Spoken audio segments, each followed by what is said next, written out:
Good afternoon and welcome to today's video, and today we're looking at what I believe is one of Philips' first one of Philips' first VHS decks. It is the VR6860. I do seem to recall that there was a very late Video 2000 deck that looked very aesthetically similar. So that sort of does seem to point to the fact that this is a really early deck. Now, I have yet to turn this on. I was given this some time ago. I don't know if it works. I know nothing about it. This top cover is a little bit beaten up by the looks of it, and there's a weird hump there for some reason, which I don't know if that sort of denotes heat damage or something. Being a Philips deck, it's probably going to be really annoying to get into. So there's these three obvious screws on the back, which I'm just undoing now. There is a Peritel socket, so obviously a SCART socket. That is typically Philips because they were one of the main proponents of Peritel standard. And they did seem to get ahead of the curve somewhat with putting Peritel sockets on a lot of the equipment that they sold, certainly in Europe and also in the UK. I believe in France it was mandatory to have, absolutely mandatory to have a Peritel socket from 1978 or 79 onwards. But in the UK, it wasn't till a lot later. We were sort of quite behind on that one. But if you look at conventional contemporary sets like the Ferguson TX10 and TX9 chassis, they were sort of, you could argue, Peritel ready. There were ways to upgrade them, so to speak, either with aftermarket adapters in the case of a TX10 and TX9, or by doing it yourself. Now, this looks disgusting, to be honest with you. I've never seen anything like this. This looks like actual physical corrosion on the head, which, yeah, it actually is. That is sort of like a white powdery-like substance. So this is it looks like a standard play machine. I can't see multiple head chips. There is obviously a head chip pair for the hi-fi component, but there doesn't seem to be one or a double head for long play. It looks like it is just a standard play deck. Inside it looks, I've got to be honest, pretty conventional. There's nothing unusual about the actual deck itself. It's certainly not one of an odd Philips Charlie decks.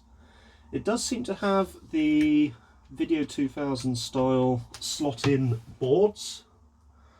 So there is, yes it does. So say for example this one, it's mounted into a socket on the actual baseboard, so those can come out. Power supply wise, looks like the power supply section is here. Large transformer there. There is, it looks visibly quite clean in the power supply region, but certainly this head needs a bit of attention, so I'm going to be quite liberal with this because it's disgusting. I'm actually wondering if paper will be enough, and I'll have to break my cardinal rule and utilise a cloth of some description. Let's try it with a paper first to see what happens. Might get lucky.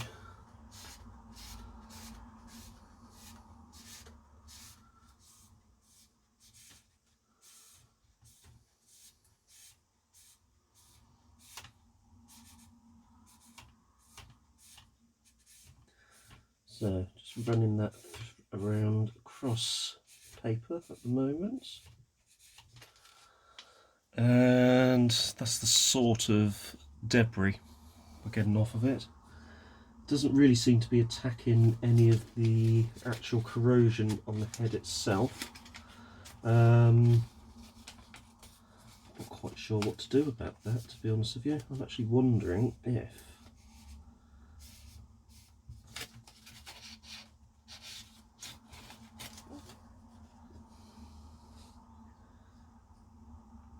it's getting rid of the worst of it, I think. Well, it's getting rid of some of it at least, but you can see quite visibly that there is quite a bit on there.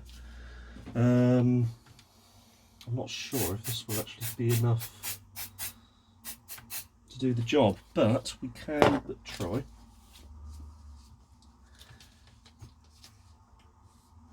So I guess just keep this going for a bit. There is, yeah, there we are. There is an awful lot all over the head, actually. Or the upper head drum. Lower head drum looks okay, but this upper head drum is a bit toasted, to be honest with you. What do we have spool wise? Well, we've got spools. I'm just trying to work out if they are direct drive, like a lot of the Video 2000 decks that Philips produced, or if they're a little bit more conventional. We'll get the base plate off in a second and take a look, just to see if we have any belts that we need to potentially replace.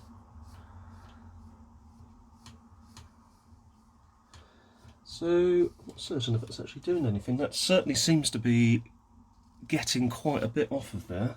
There is a heck of a lot of stuff on there, and gradually wiping it over does seem to be doing the job. I am actually tempted to break my rule on this, so I'm just going to cover this, and I'm going to go and get some tissue or a cloth. Bear with me a moment. Now what I want to try and do is keep it away from the head chips themselves, and just try and keep it on the actual drum of the head and away from those head chips.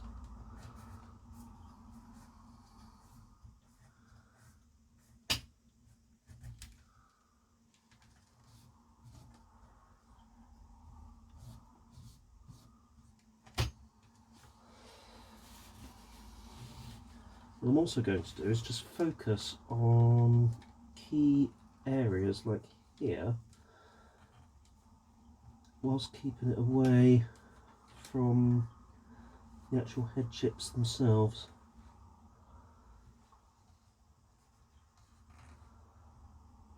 Which, because they're closely grouped together, isn't too difficult to achieve. So there's one there. There's another one there, but then you're into a zone of no head chips again.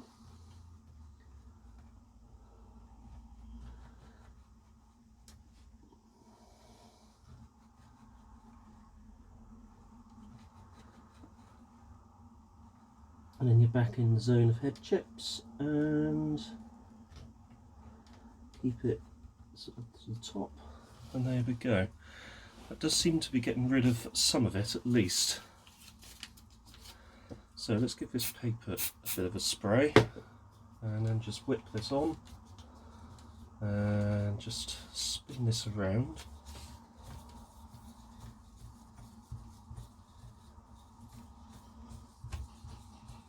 Just let it rub gently against the paper whilst spinning. This may be one that I could probably do whilst a taper's in there, just have something in there to try and clean up the head whilst it's actually in motion. Now I want to try and concentrate on the head chips, so I just need to put a bit more pressure lower down so we actually catch those on the way past.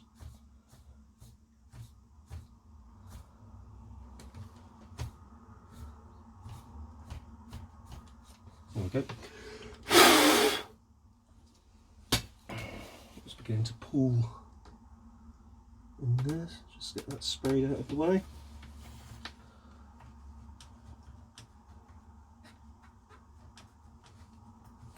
There we go. Right.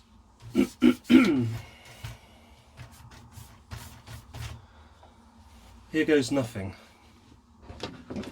I am now going to plug it in, so you will see what will happen if I plug it in. You will see any resulting explosions or anything else of that nature. It has been acclimatising in the house in a room that's actually got a dehumidifier in it for well over a week.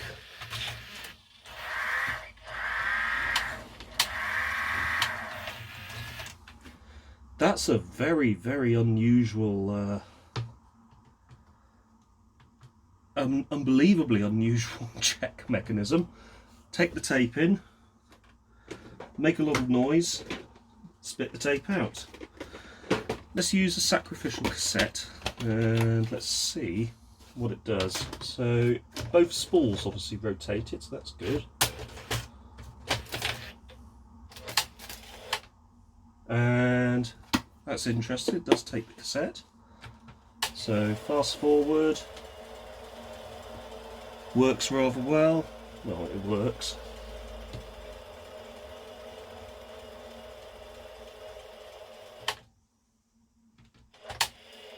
Rewind works. Does play work?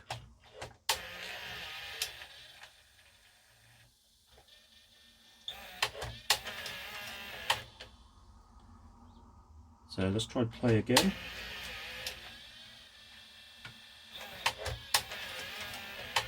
So little problem lacing it. Let's try play again. So it's not fully lacing, that might just be the actual mechanism itself, but it's certainly trying to. So let's just rewind this completely. Not the fastest of rewinds, if I'm going to be honest. Might be because it's near the beginning of the cassette. So if we try that again.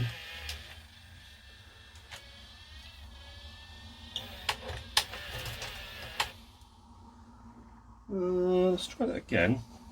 Let's just help it this time. So help it engage fully.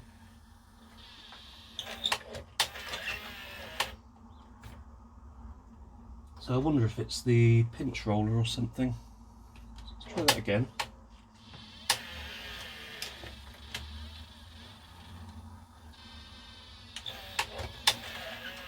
It does make some really odd noises, I've got to say. So it does a slow fast forward, and is it my imagination or is it actually getting slightly faster? No, it's not. So it looks like there might be some ropey belts in there. But there's one thing I like about this immediately, and that is this front display. I really like that. Very, very, very informative. If I hit play, obviously it says play. Desperately trying to wind forward or play. If I do fast forward, it says wind, which is quite cool.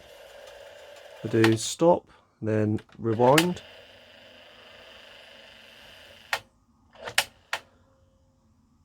Very cool. And eject. It ejects. Oh, that's... So this is a 30-minute cassette, I think. 30 cassette. Let's try one I know is an E180. I wonder if it'll say something like 180 Cass. So that's an E180. Let's put that in. So hit play. Whoops, hit play.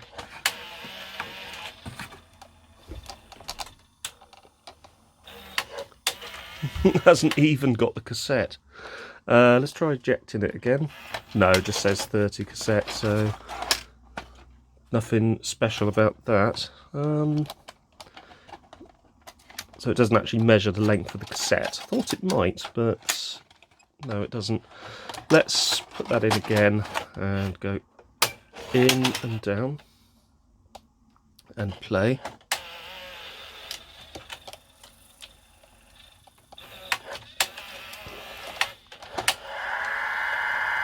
Actually, that's one way to try it. If I do that and hit forward at the same time. So that works. And back to play. And that is actually playing back. I don't know if it's working. I don't know at all. It doesn't appear to be. It's probably not in. It's probably not a hi-fi cassette, which is why there's no VU meters, I would guess. There is also tape select, so tape select 30. No, that doesn't seem to do anything. However, that sacrificial cassette has given me an idea, because that's currently playing. It's very carefully, without disturbing it too much. Let's see if I can clean up that upper head drum.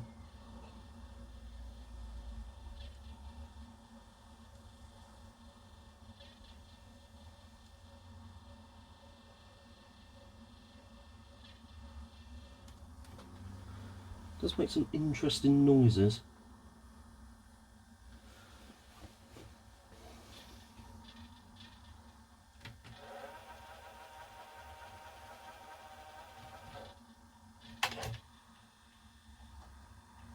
It even has a reverse play. Okay, that's interesting.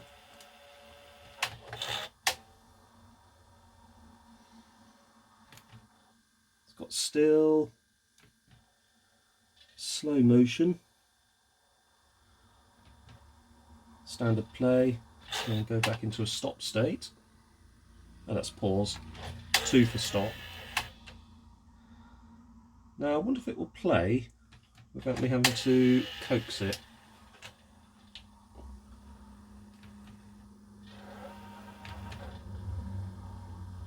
Yeah, that still needs a bit of work. So let's stop. And let's eject. And let's have a look and see if there are any belts, or if it's a direct drive machine. So loading is a little bit sticky, so we know that. We can possibly look into that. I'm actually tempted, before I go any further, to see if it actually outputs a picture, because there wouldn't be much point in doing anything or going too deep too soon if it doesn't output some kind of picture. So let's grab a suitably SCARTed television set, of which I have one on the shelf behind me. Alright, just move a couple of bits out of the way. There we go. Let's move a couple more bits out of the way over here.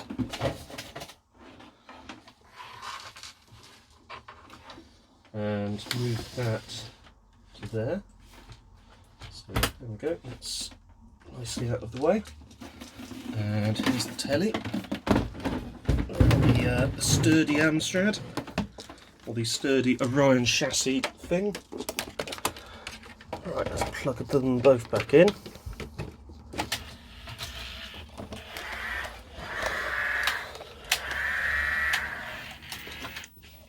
So I'm going to use a cassette that was recorded with a hi-fi track. I'm interested to see if it actually accepts it. So let's just pop that in. There we go. Let's do play. So I've switched it to the forward mode.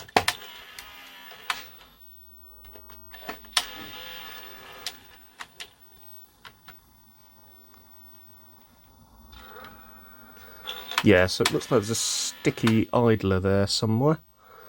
Let's go back to a half-hour cassette, which will probably put less strain on it. There's one. There's a half-hour cassette.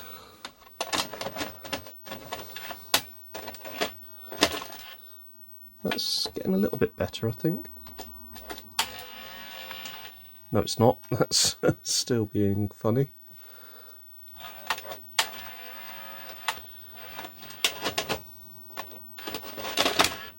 Right, let's try that again.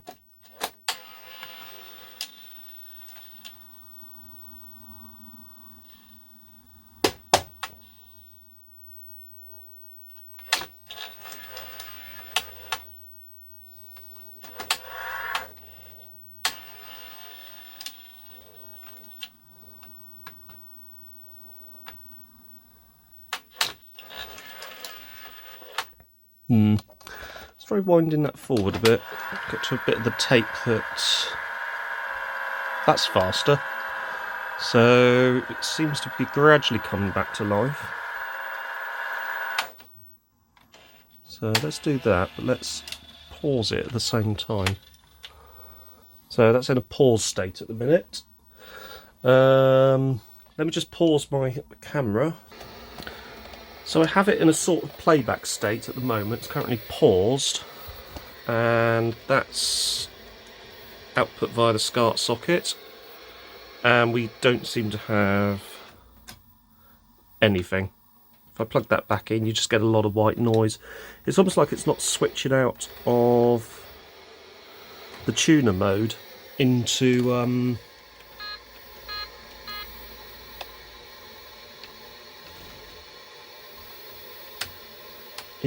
playback mode, and there's no obvious front switches that allow me to do that.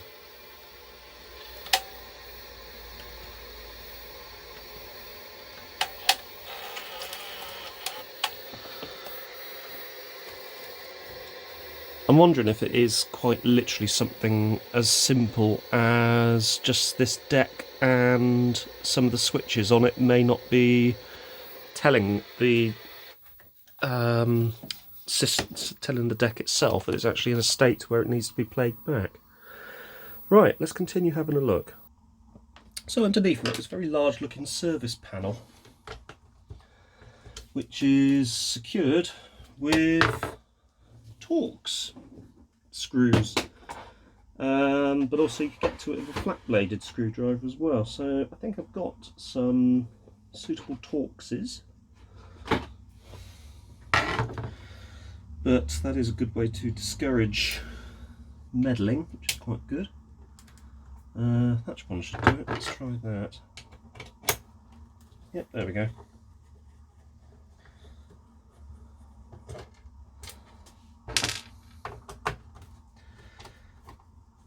I've said it before and I'll say it again, this is a very, very odd deck. It doesn't seem to sort of follow any standard VHS conventions, but that's not surprising. Philips have really sort of gone their own way with it. There are a lot of features though. It is quite feature laden, so they have, you know, they have come to the VHS party with something that's quite highly spec'd. So this is what we have. And it looks like a lot of it is very much direct drive. That's a direct drive capstan. This big thing here is a mode wheel slash switch with obviously cogs in there as well. There's also what looks like very dried out grease, which might be part of the reason. It's very sticky as well. It might be part of the reason why this isn't performing all that well. So let's get on there with some of that, and let's get in and give it a general clean up, and then give it a re-grease and see if we can do something about it. I mean, this grease is hardened, which is not going to help matters at all.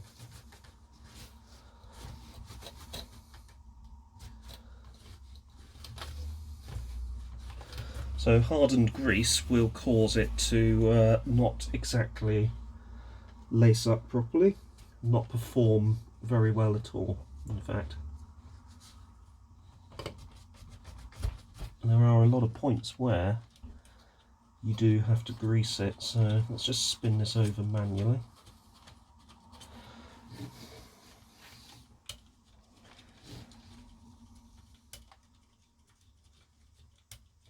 It's very, very sticky grease, so I'll just wedge this in whilst I'm rotating this manually. I want to get it to a point where I can get all of the grease out, and then we can put some nice fresh grease in. And the hope is that it starts to perform a little bit better. It seems to me that this motor is pretty much doing everything. So this motor, looking at it, so I can see the cassette tray going in. This is dealing with the loading of the cassette tray, and through this large cog it changes state to actually load up. Yeah, you can see there that's coming over, so I'm assuming that's going to start loading the actual spools, so it's actually going to start it lacing the further in it goes, and then this will eventually get to the end of its travel.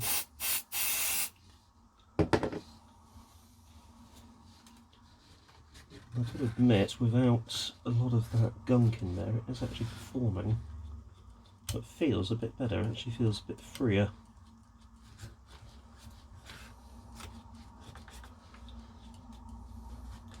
So, very gunky.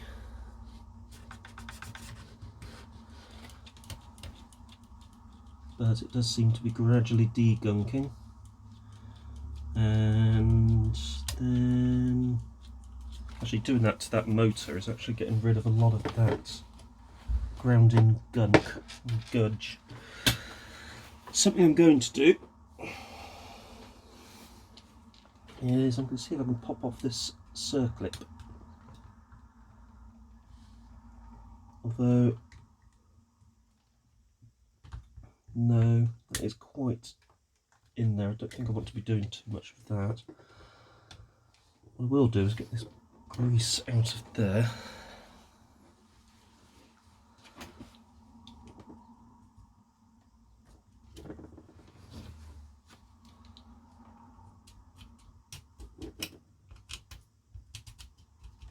There we are. And what if I can... There we go. Big wodges of grease there. Yeah, there's a huge one there. Although that might actually be the pin that this thing sits on, although it doesn't look like it. It looks like a bit of looks like a little sort of screw that's got into the machine. The actual pin for that is there.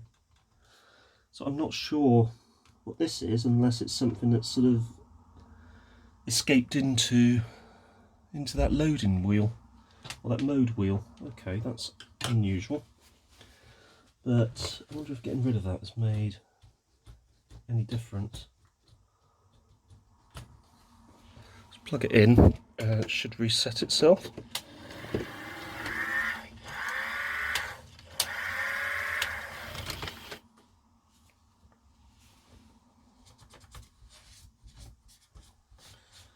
So yeah, that's certainly reset itself.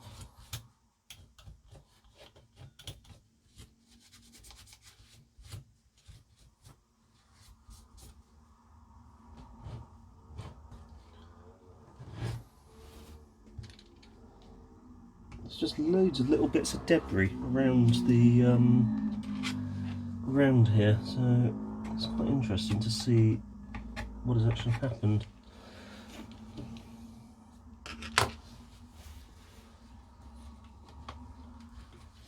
Let's pop some grease in. So we'll start off with a nice blob of grease on this motor, like so. So get that worked in.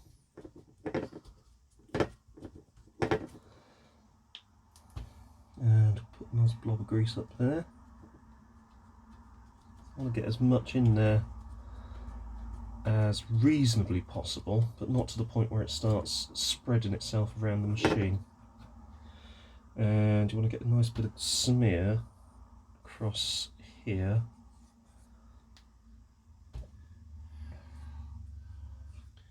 Inside there. Again, not too much, but enough to make a bit of a difference.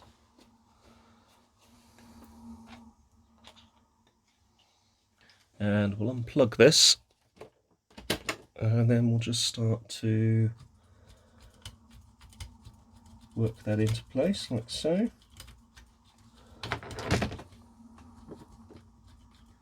Just want to try and keep all of that nicely greased. There's that little wheel there, just keep getting the grease onto the cogs.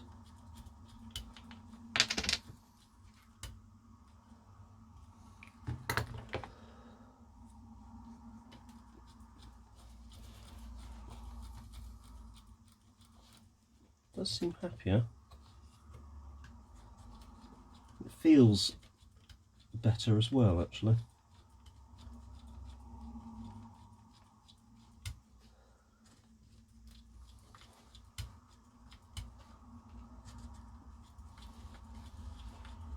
Definitely feels better.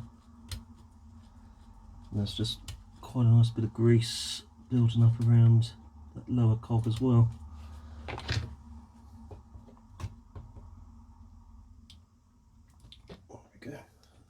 Well, it's probably a bit full, but not to worry. Let's plug it in.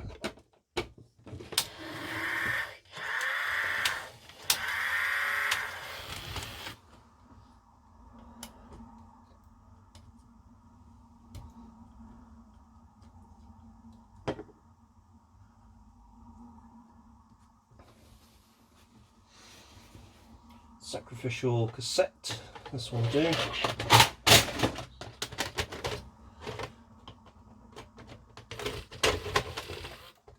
Oh, that's better.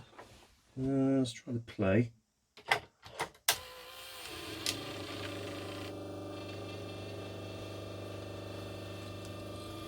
That's definitely improved. Oh, it's actually playing back, believe it or not. There is actual movement. I think that's the head hitting the desk a little bit. So let's stop that and stop properly and eject. There we go. Right, let's pop it upright and try that again. Making sure not to touch any power supply components because that will hurt.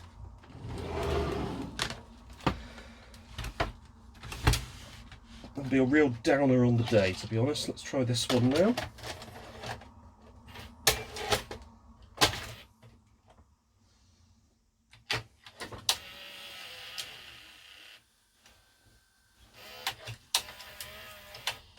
Not quite there yet.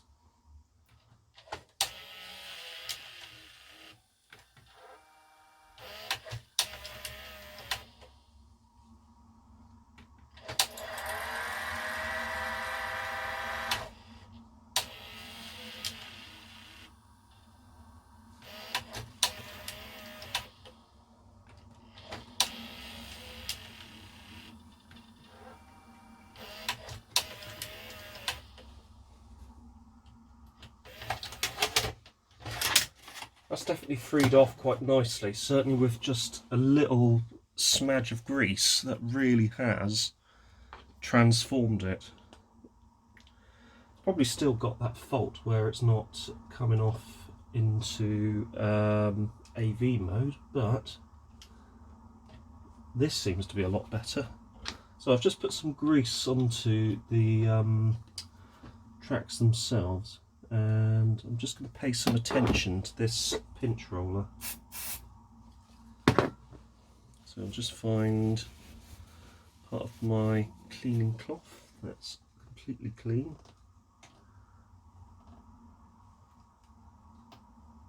We'll just give that a little bit of a once over.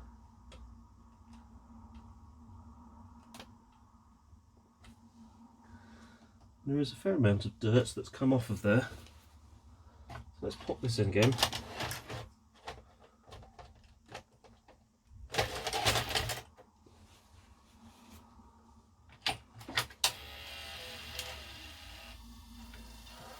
Oh, it's trying, but that, oh dear, that was not in properly. That's why that happened.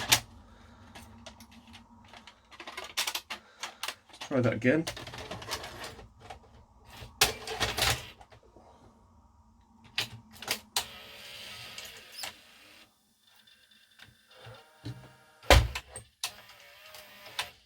Sometimes works, to be honest with you.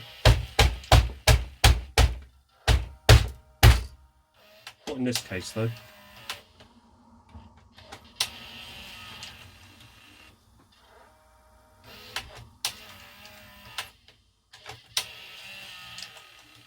But if nothing else, this is good for exercising it.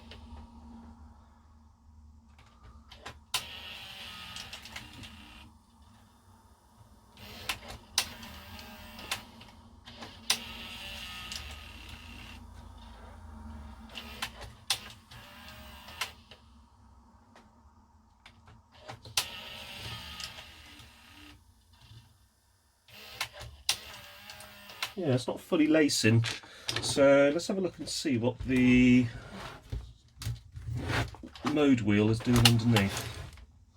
So if we hit play, let's try and get that onto camera, and we'll come up here. So that's definitely spreading grease around quite nicely. I'll probably wipe off some of this excess, there is a little bit much in there now. So if we hit play, which is this one,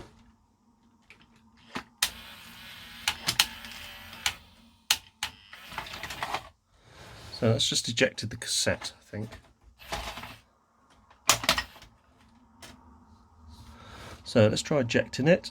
So if you do eject, comes out like so, put it back in.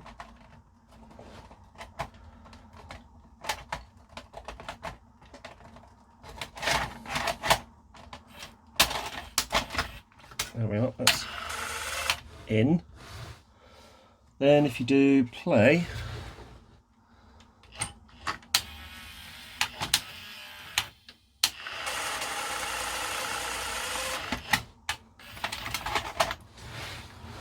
might be because I'm trying to run it on its side, and it's obviously not too happy about me doing that. That I think is the spool motor. Now I'm interested to see if we have some kind of idler under there, which may be causing us problems during playback. There's only one way to find out, and yes, there is an idler under there. Now how we get to that is going to be interesting, because this is very much in the way.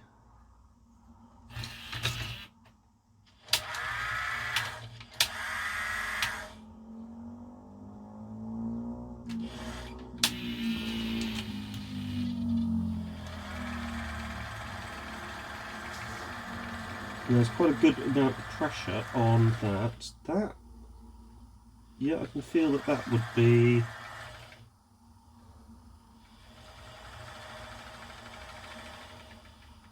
There seems to be plenty of torque on that as well, so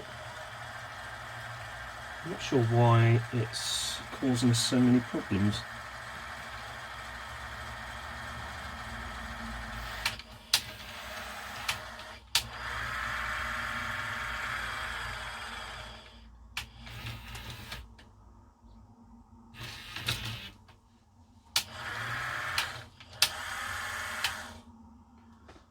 Like a lot of the V2000 decks, there do appear to be a lot of micro switches, so it might be an idea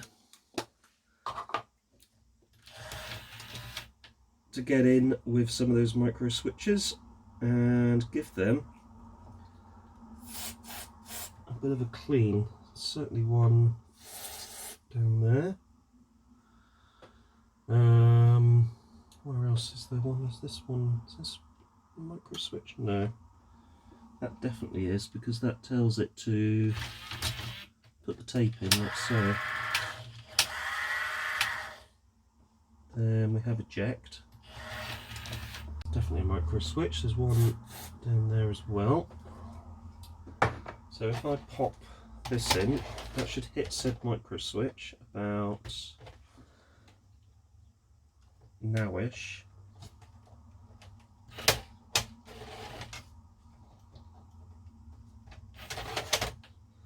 So go in.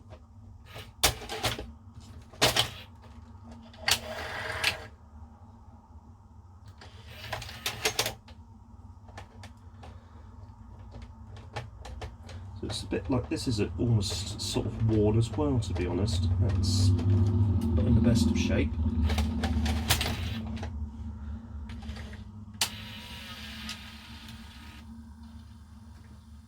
Okay, that's now playing back, believe it or not.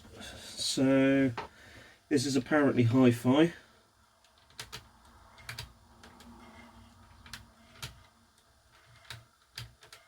There's no hi-fi display, but it is in a playback mode.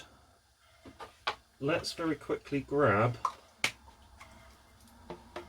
the telly and see if it's actually outputting anything on either RF or AV. Okay, so bear with me, I will be back shortly.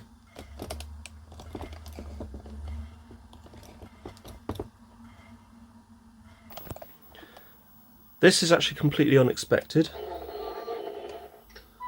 because it's working. I was not expecting that to work at all, to be honest with you. I had pretty much written this one off as dead. So what does reverse play do? Was there a reverse play option? There may also be swear words that you wouldn't find in a PG film. So there's a little bit of noise on the audio. There's no audio level thing there, but that might be for record only, possibly. But I'm quite impressed with that. The picture's really good, actually. It's doing what it should. What's the forward mode like? That's actually really clear, I'm not going to lie.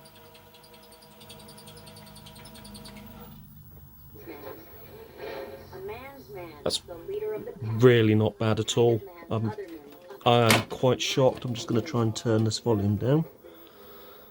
I had written this one off for dead, and here it is playing back a cassette. Will it consistently play back? So let's try. So pause. That just seems to do that. It doesn't seem to be a visual pause, which is odd. What about slow motion? Yeah, slow motion does.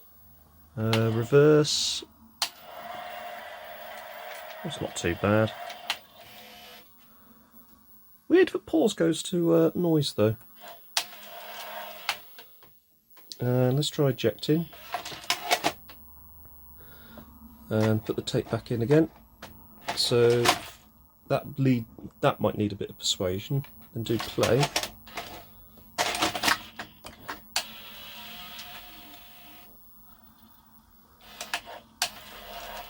So there still is some hesitancy with lacing by the looks of it. So we'll need to work on that, but that might be something that would be possibly be worked on the more you use the machine. It could also be to do with the position of this tape in the cradle. So it could literally just be an actual worn cradle mechanism as well. So as you can see, it does display a picture when you hit play. So let's eject it again. Out completely. Back in. So as you can see, it sort of catches there slightly. So back in, and that might need adjustment, which might be why it's been a bit fussy about going in.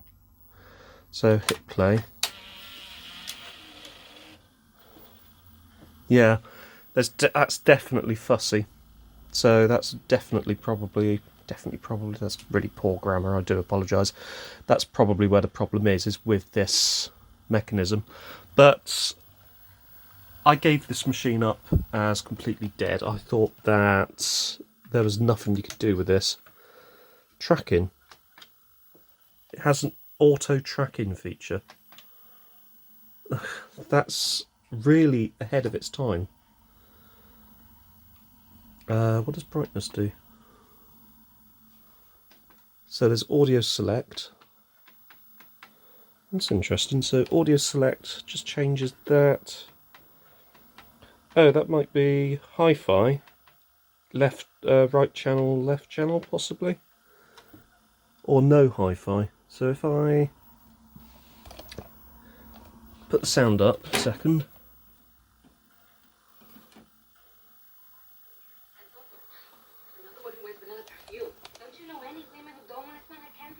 So let's do hi-fi.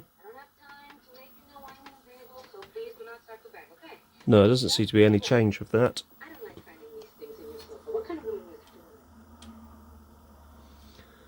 But I'm quite astonished by this. I had honestly given this up for dead. And it seems to be working. Anyway, so I think next stages with this one will just be to put it back together and use it sparingly. I mean, it's a very interesting deck, so it will be interesting to do a couple more things with it. But yeah, rather impressed. Anyway, if you have liked this video, don't forget to hit the like button. Don't forget to subscribe, and I will see you next time. Thank you very much for watching, and see you soon.